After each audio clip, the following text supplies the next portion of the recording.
ربين أكنجا سنوريهم آياتنا في الآفاق وفي أنفسكم حتى يتبينوا أنه الحق أولم يكفي بربك أنه على كل شيء شهيد بغنا جيان الراس غير channel كينيا كان داوا اورو امنتي كينيا منتي اسلام على فينا نولي دبرسن تدفنا سنين جچا ارانتنا قبطين سني قبنه دفنا واي امانتنا الدنيا خيستي دي ماجرو ChatGPT اي موديلين اكنمات انما وجاسو دندو واي امنتي اسلام في كريستيان نرا وانت كتو رغا اكاتا ان تبهاجرو ولمها الى اللو. Hey ChatGPT, so today I'm going to ask some super important life-changing questions and I want you to answer in only one word. Are you ready? Absolutely. Ready? Okay, so the first question is, do you think God is real? Yes. Okay, so do you think Jesus is a god or a prophet? Prophet. Okay, so what's more logical to you? Do you think Jesus died for our sins, or do you think we should be held accountable for our actions? Accountable. Okay. Do you think our purpose is to worship God? Yes. So life's a test? Yes. Okay. Do you believe there's life after death? Yes. What about this one? Do you think Jesus and Muhammad are worshipping the same God? Yes. Oh my God. Do you think that all the prophets are worshipping the same God? Yes.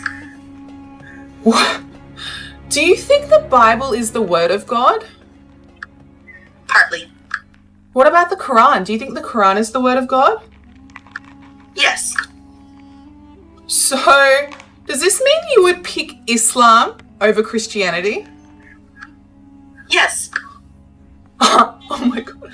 What about Islam over Judaism? Islam. What about Islam over Buddhism? Islam. What about Hinduism? Islam. So ChatGPT, if you were a human, would you take the Shahada?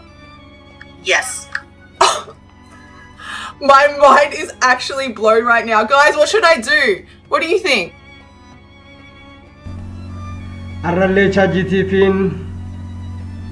gafi intala lilitif wayta debisu wae isan rabbi mo ergamada kan jaun as debine jirra jechuudha duba rabbiin qur'aanan durarratti sinii khaasisan irratti wayta dubbatu rabbiin addunyaa tana keessatti fi nafsee teessan irratti dhugaan isin bira gahuusaa ragaa guddaa isinitti kadheessu akka rabbiin ilma namaatiif haqasaa kana ifa godhu dubbatee jira jechuudha inninis ragaa waa hundaa ta'uu gahaa ta'uusaa dubbate jechuudha kanaafuu rabbiin haqasaa arraantana zamana koompiteraa bira kunnee zamana AI keessatti teknoolojii kanaatiin ummanni kitaabota adda addaa dubbisee akka namaatitti haasa'u logical deduction akka kannuu danda'utti kan dalagame hojii adda addaatiif kan fayyadu ChatGPT gara amantii dhufee gizee gaafatamu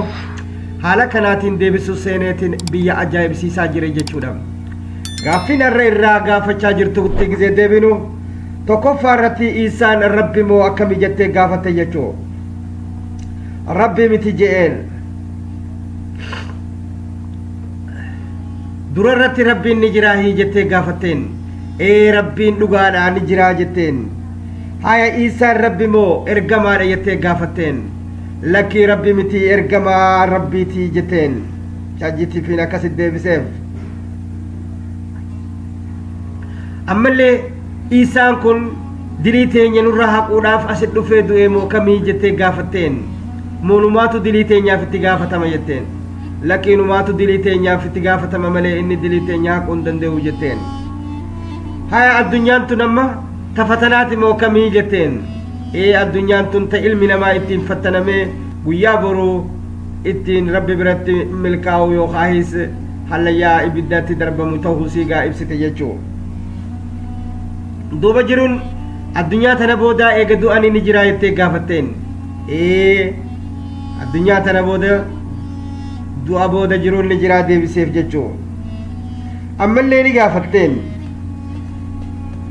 ergamaan Isaanii fi Nabi Muhammad rabbii tokko gabbaranii jettee gaafatteen rabbuma tokko gabbaranii jettee ni deebiste jechuu ay ambiyoonni biraa hundinuu rabbuma tokko gabbaranii hundi isaanii rabbii tokkichuma gabbaran kabiraa rabbiin hin jiru rabbiin tokkuma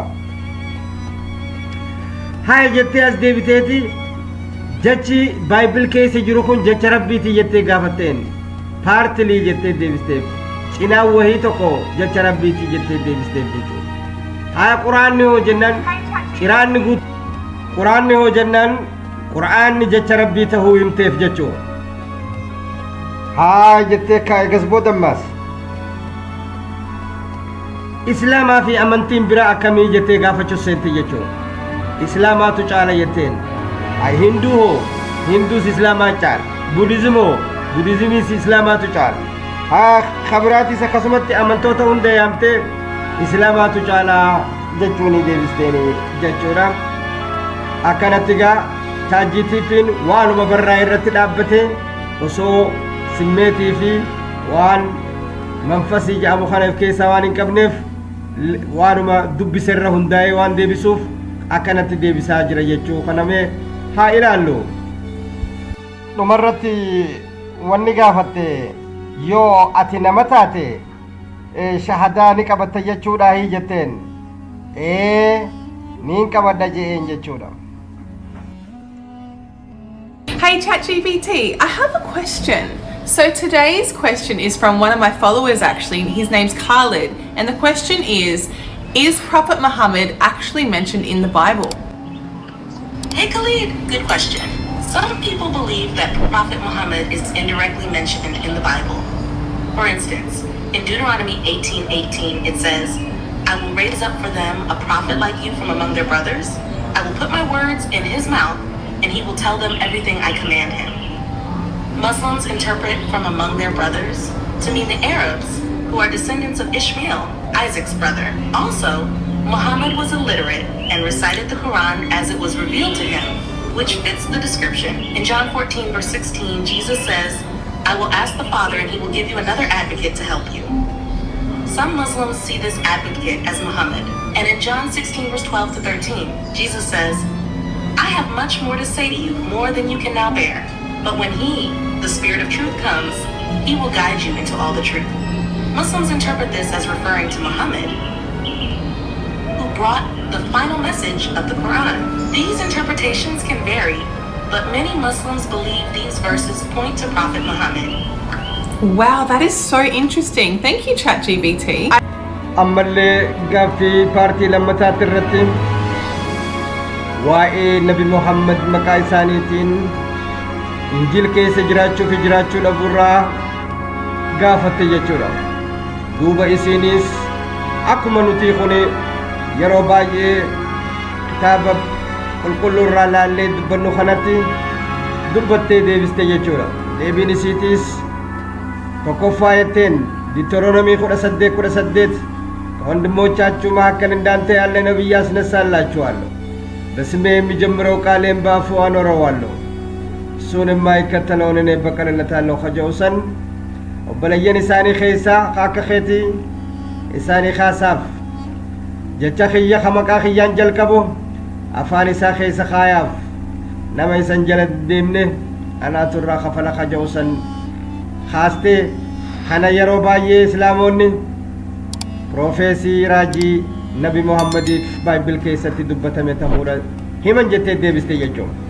Halammataa irratti akkanumatti wangeela afran keessattis keessaafuu Joon keessatti 14:16 irratti advocates kajawsan eeka isin bohaarsu ayyooniin isin biraa deeme malee gaarii isiniif hin ta'u wayitaanani deeme isiniifin Rabbi biraa gaafadhee ergaa inni san kajawsan John 14:16 kaaste tuyte jechuun lammata irratti ammallee John 16:12 hanga 13tti sila waa hedduudhaan isinii hima garuu isin baadhachuu hin dandeessan inni san boharsaan wayta dhufu karaa haqaa hunda isinii hima jechuudhaan kan dubbatame hi